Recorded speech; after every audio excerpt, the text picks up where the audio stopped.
2020 was a hell of a year. Pop Smoke has died in Eindhoven, where the central train... Beijing has confirmed the Prime number Minister of has people who condemned have died from a new type of respiratory virus in World China. Health Organization says And COVID took the whole world by complete surprise. However, my life in New Zealand was fairly normal. We contained COVID extremely well, and I could still do pretty much everything that I did before. I could go to the gym. Beautiful things about our gym is that see my friends, travel. Now there's this little spot, I don't know. And eat out at restaurants. Things were great, and I really didn't understand how countries had failed so miserably at containing coronavirus or COVID-19. It wasn't until I moved to Europe in late December until I realized and fully could understand the scope of how different everything was in the rest of the world.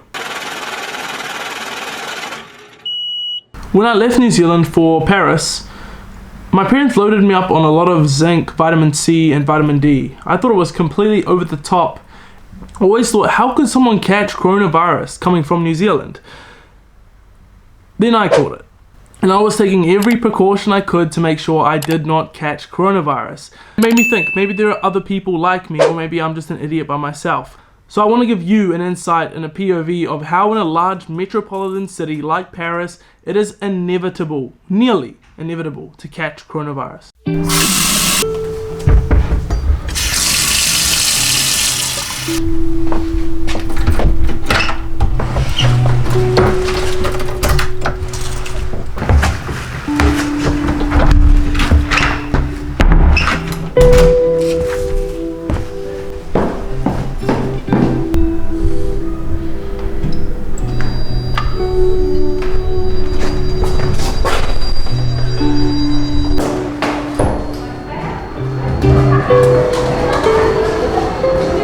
I can't put you down currently, unfortunately there's nowhere to, but I've just left the apartment, and as you can see there's at least about 6 things that 50 plus people, whenever they leave and whenever they enter, touch.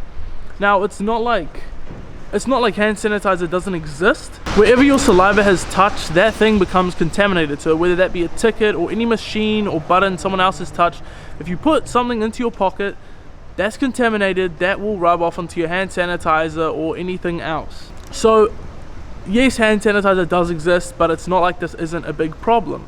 That's just us leaving though. 6 things, just us leaving.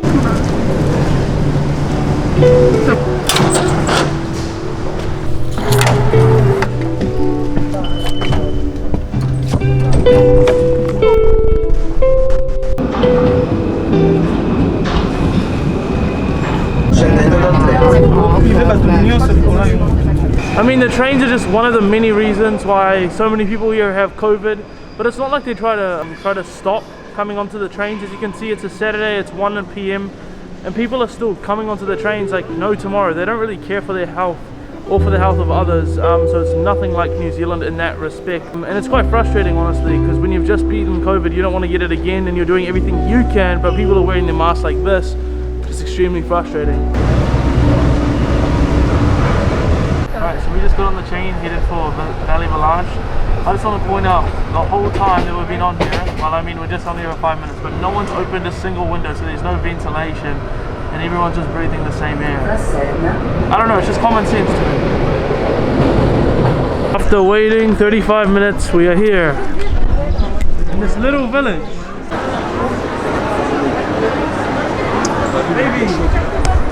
Baby, you excited for COVID version 2? No. Okay, so I have left Selena in the line and I'm gonna go get food and a drink.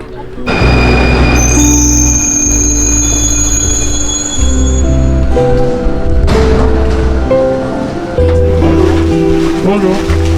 Mais c'est pas la peine de le...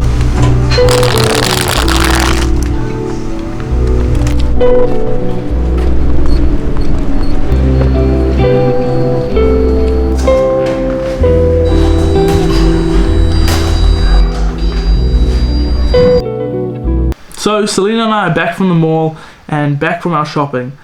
The interesting thing is I didn't even get to record every single meticulous little interaction we had with a person or something that we touched, but you can still see the outrageous amount of people that are out or about.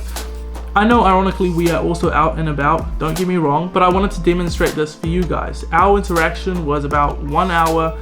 We were in, we were out. We had to go quite far away for this particular shopping trip. But aside from that, we usually keep our distance and our traveling meters, if you will, to our local, what do you call it? Neighborhood? No, the place we go to shop for food, grocery store. Our local grocery store. And even then, to get from the grocery store, transaction, and back home, you're still gonna interact with at least 20 different things that might have COVID on it. Now, I'm not saying that we hold the rail when we walk down the stairs as if we're frail, but it's just a thing that a lot of people wouldn't think but it's just an item that a lot of people wouldn't think twice about touching, especially here in France, where they seem to have a very relaxed take on COVID, the general population that is. Anyway, I hope you guys enjoyed the video. If you're new, stick around, subscribe. I don't usually make documentary type videos like this. It's usually a lot more vloggy and fun, but I just thought this would be interesting for you guys to see from my point of view and another Parisian's point of view. Have a good day or night wherever you're at, and I'm gonna get castrated.